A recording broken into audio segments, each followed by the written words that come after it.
What is up, ladies and gentlemen, boys and girls? It's your boy Goblin, and today we're coming in with the long-awaited Legendary Part 6. Hope you guys enjoyed this video. Drop a like if you do, and also, everyone can stop harassing me about the bad gameplay, alright? You can stop cyberbullying me. I fuck kids up in this game, dude. I start fucking kids in the mouth, in every which direction, every which way. Everyone who even looks at me funny gets smoked this game, alright? Except for the last guy and the guy who sent me to the gulag. But the other guys, the other like 10 dudes, got fucked in the mouth, alright? Great gameplay this time around. Finally, I'm finally getting better at Warzone, dude. Let's go.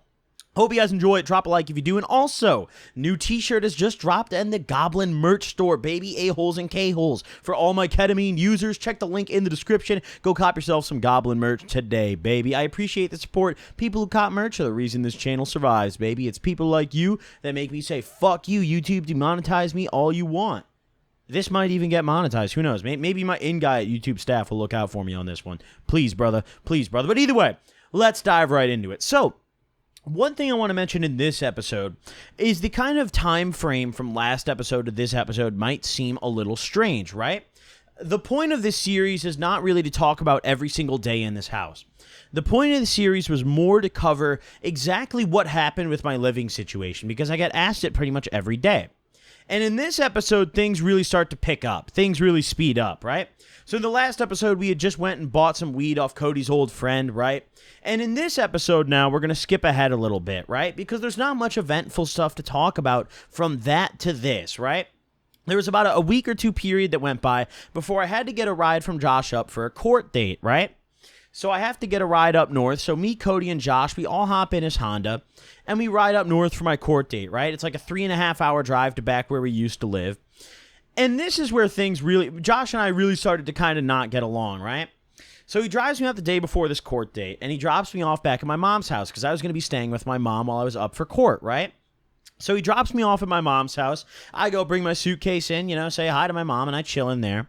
And I go to bed, and I wake up the next day, and I have court at 8:30. I set my alarm for 6:30 a.m. And the day prior, I had told Josh the whole time, I was like, bro, listen, wake up early. Please wake up at like 7:30 a.m., you know, be at my crib by 8 so we could hit the road and make it on time. You know, be at my house by like 7:45 and we could make it on time, right? We'll be perfect, no problem. So me being over-prepared, I wake up at 6:30. I start getting ready. I'm all dressed and ready to go at like 7:10, right?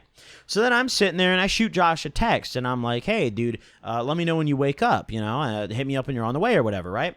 Never replies. I'm like, whatever. 30 minutes go by, and it's now like 7:30 or so. I'm like, okay, he's probably waking up right now. So, you know, I check my phone again, no response. I'm like, all right, bet. You know, he's probably waking up, getting ready. 7:50 rolls by, and he still hasn't texted me, right? And in the text, I told him to just hit me up when he got up or whatever. So I'm like, all right, now I'm tweaking. So I call him, and he doesn't pick up. And now I'm starting to get pissed because I'm like, there's no way. This motherfucker, like, promised me he would be up. I was like, dude, there's no way, dude. There's no fucking way that this guy's actually going to no-show me.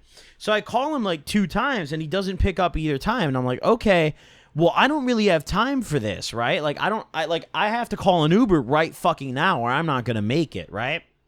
So I give him one last call. He doesn't answer. I call Cody, and I tell Cody, yo, where the fuck is Josh? And Josh, like, I woke up Cody with this phone call. He's like, what? He's like, what the fuck? He's like, oh, shit. He's like, I'll go get him, right? So he goes to get Josh, and he's like, I don't know where the fuck Josh is, right? I'm like, what the fuck do you mean, dude? Like, I thought he was, like, crashing on your couch for the night before he picked me up because you live close to me, right? He was like, I don't fucking know, dude. Like, I don't know where he is. So I'm freaking out because Josh isn't picking up his phone, and he's not at Cody's house. So I get on my phone, and I call an Uber, right? My Uber's literally down the block. It is on my street, and all of a sudden, there is someone in my driveway blaring on their fucking horn. I'm not talking like they honked twice. He literally just held it down. He pulls up in my driveway, and he holds his horn. It's like 7:30 in the morning, so obviously all my neighbors are pissed as fuck, right? And I lived in a, like, my mom lived in a townhouse, right? So, like, there was people who were literally directly attached to us. So, obviously, like, everyone who lived in the townhouse attached to mine was just pissed, right? And I'm sitting there, and my mom comes up to my room. She's like, someone's honking in our driveway. And I'm like, what the fuck, right? So at first I think it's the Uber. So I grab my shit and I run out and I'm like, dude, I'm about to give this Uber a fucking mouthful. Like, what are you doing, bro? Like, what the fuck? Like, you're waking up my neighbors and shit. And I get out and it's Josh. And I'm like, what the fuck? So I go get in his car and I pull out my phone and I cancel this Uber. Like, I see the Uber. I, like, make eye contact with the guy and I cancel it and get in Josh's car. And I'm like, what the fuck are you doing, dude? I'm like, why didn't you pick up my text or anything? And he just doesn't have an answer, bro. He's like, oh, I don't know, dude. He had his phone right in front of him. And I'm like, I'm pissed at this point. I'm cranky, dude. So I'm like, whatever, just go. So the whole morning, we're just, like, bickering with each other. We're just, like, disagreeing. Like, there was one point where, like, he was driving me to court, and we went to get, like, Dunkin' Donuts. And we even got in, like, a little argument over, like, getting Dunkin', dude. Like, we were just... Listen, me and this motherfucker were on different pages in a whole different book on this particular day, right? But I wanted to highlight this situation because it was the first point where, like... I really started to feel like, damn, I don't fucking like this guy, you know? Like, it was the first point where I was like, damn, I really don't like this dude, you know? So either way... We go to my court date, that's all fine and dandy. Court date's over, so we roll back to Cody's house, smoke up, and hit the road and come home, right? Now, shit really hits the fan at this point, right? We get home, and I just kind of avoid Josh, right? And another 2 or 3 weeks go by where it's just kind of the same routine. We're smoking the mid from the neighbor, you know, we're doing stuff. And of course there's events that happen, but also I've made videos about some of the things that happened in this time. So I'm not going to go fully back into detail, right? Like I said earlier, this is more focused on what actually caused my current living situation. Why do I live alone now, right? So 2 or 3 weeks go by after this court date. And Cody's brother is going to jail, right? I mentioned this in the first episode of this. Cody's brother, he got sentenced, and now the time was coming for him to turn himself in, right? It was about, like 2 weeks before Thanksgiving at this point. No, it was like less than 2 weeks. It was pretty close to Thanksgiving, right? And Cody's brother was turning himself in like a few days prior to Thanksgiving, right? So we all had this plan where I was going to meet them up there, right? Cody wanted to go up early and spend like a week with his brother. And I was like, bet, I have work to do, so I'll just meet you guys up there, right? Like, I'll catch a train or some shit, and I'll meet you guys up there. You know what I'm saying? So he's like, bet, sounds good. Josh is driving him, of course. So Josh packs his stuff, right? And Josh packs all of his stuff. But I don't really pick up on it because Josh doesn't have much stuff, right? Like, he was able to fit his PlayStation and all of his clothes into one backpack, and that was just his stuff, right? So him packing everything didn't really seem like shit, right? Like, the air mattress he was sleeping on belonged to me. Like, I let him use my air mattress, right? So he didn't really have to bring fucking anything. He was even using one of my blankets, dude. Like, this guy didn't bring shit with him, right? And then Cody, he didn't bring all his stuff either. He just had, like, a couple changes of clothes and, his PlayStation with him, and that's it, right? And they hop into Josh's car, and I say goodbye to them, right? I'm like, all right, peace out, boys. I'll probably slide up in, like, 3 or 4 days, and we'll link up, right? And then, I'll rendezvous, and we'll all ride back together, right? Cody's like, bet. Josh is like, bet. I dap them both up. I even give Josh some money for gas, right? Josh had no money for gas. So I ask him, I'm like, do you need some money? He's like, yeah, I need a little for gas. And normally, I'm not going to pay for another man's gasoline. But I did it for Cody, right? It's like, okay, I know it's important to him to get back up and see his brother. So you know what? We'll cover the gas, right? Josh, we'll deal with that later. You owe me money. But for now, I'll cover the gas. He needs to get up there, right?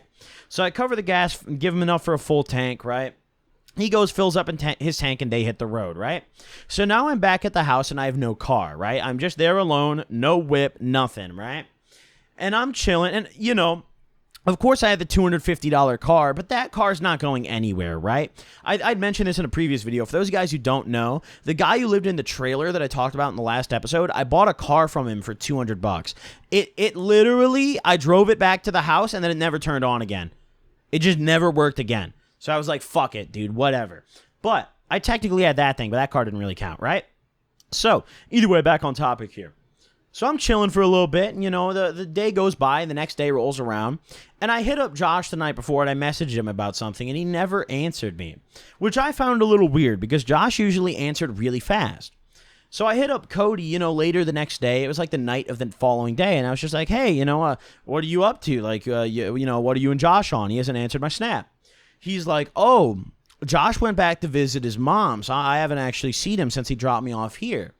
I'm like, oh, that's interesting. He never mentioned that to us. He's like, oh, yeah, whatever. Fine and dandy, la-di-da, right? At this point, Josh still had us both added on Snap.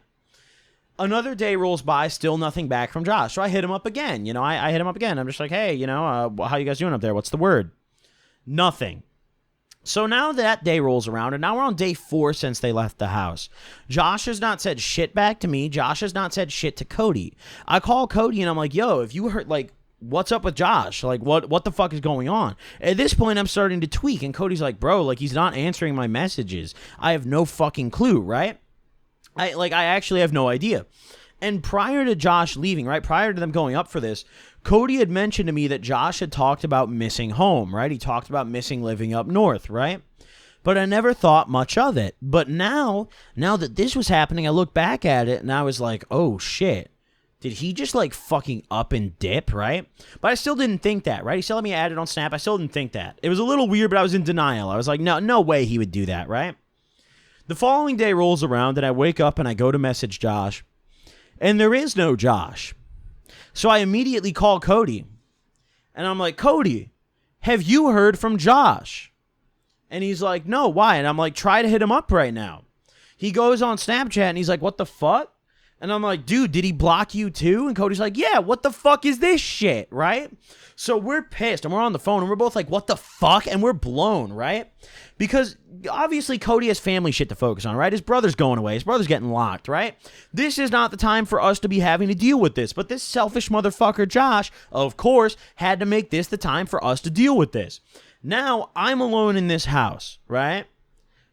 Josh is clearly not coming back. Cody is stranded 3.5 hours north with no ride back. I'm stranded 3.5 hours south with no ride up north to go say goodbye to his brother before he gets locked up. And on top of that, I wasn't going to get a ride up either way, right? I was going to take like a train or something. But now at this point, I realize I have to buy a car. I have to stack up money to buy a car. Like, we can't live with no car, dude. There's a lot of things that you can skimp on and go without, but a car is not really one of them unless you live in a very urban place, right? This is not one of those places. So I realized really quickly, like, damn, I can't come up north. Like, I can't afford to make it up there. I'd have to take a train. I'd have to pay for my weed. I'd have to pay for my travel expenses. I'd have to pay for plenty of shit. Then I'd have to come back down and somehow figure out how to buy a car within the next month because I still have court to get to, right? And I'm sitting there and I'm just like, holy fuck, dude, like, this isn't going to work. And I'm blown. I'm pissed. So I hop on my phone and I go on Instagram and I pull up Josh's Instagram. And I shoot him a message, and I'm not going to lie, I was enraged at this point. Not because of Josh leaving, right? If it was just Josh leaving, I wouldn't have been that mad. But the fact that he was so selfish about it and did it at a time where I was genuinely trying to come up and party and say goodbye to Cody's brother, and I didn't get the chance to do that. I had to talk to him over the phone instead. I didn't actually get a chance to come get lit with the dude, burn one last blunt with the motherfucker before he goes and gets locked up for a little while. Instead, I had to do it over the phone. I had to hit my blunt over the phone. And I still, to this day, am so pissed. I will smack Josh in the face if I ever see that guy again for this, dude. I am still mad about this to this day, right? I'm so fucking livid. But at this point, I was enraged about this. I was like, dude, if you wanted to move out, I'm sitting there and I'm like, dude, if you wanted to move out, you could have told us, right? That's fine. I got the vibe that he wanted to anyways. It wouldn't have surprised me at all. What surprised me was the way he went about it. The complete lack of consideration. Not even warning me like, hey, I know there's no groceries in the fridge, but you're not going to have a car and you can't make it up to say bye to Cody's brother. Also, good luck getting to court. Fuck you, right? But the worst part is, right, eventually, Cody got in contact with Josh. Josh blocked us both on everything. So Cody calls Josh off. I don't remember how he hit him up. I think he called him off like one of our mutual friends' phones, right? But he hit him up and got in touch with him. Josh blocked that number too. Neither of us have spoken to Josh since this happened, right? But Josh was like, oh yeah, tell Nick I'll still pay him his rent money and I'll drive him to court. And I'm sitting there and I'm like, dude, why are you still capping when you already, like, you're still fucking lying, dude. You don't even live here anymore. Like, you already packed your shit and left. So I'm pissed, but now I have to kind of ground myself and focus. I'm like, okay, I'm not going to make it up north. Josh just fucked me over. I don't know when Cody's coming back, right? On top of that, this entire leasing situation, there's no lease in my name. This is an illegal sublease that I'm living in, right? So shit hits the fan with that pretty soon too, because the landlord finds out that the actual tenant whose name's on the paper is subleasing. Reason they subleased it to us, like I mentioned early on, is because Cody's brother went to jail and it was originally his place, but they wanted to keep the lease, right? But of course, we get busted subleasing to her. I get busted. And it gets ugly fucking quick, right? But before any of that happens, I have to figure out how to get a car.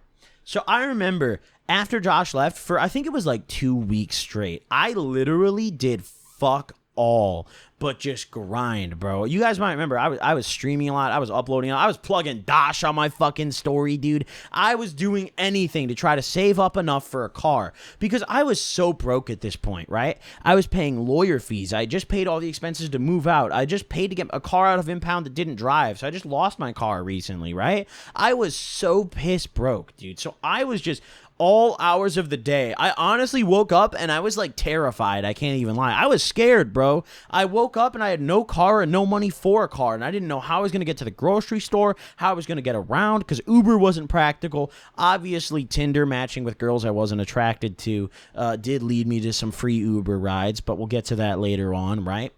But either way, I had to do whatever the fuck I had to do, right? I was like, it was stressful. I can't lie.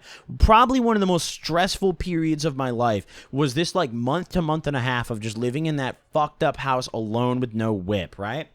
So I'm hustling and hustling.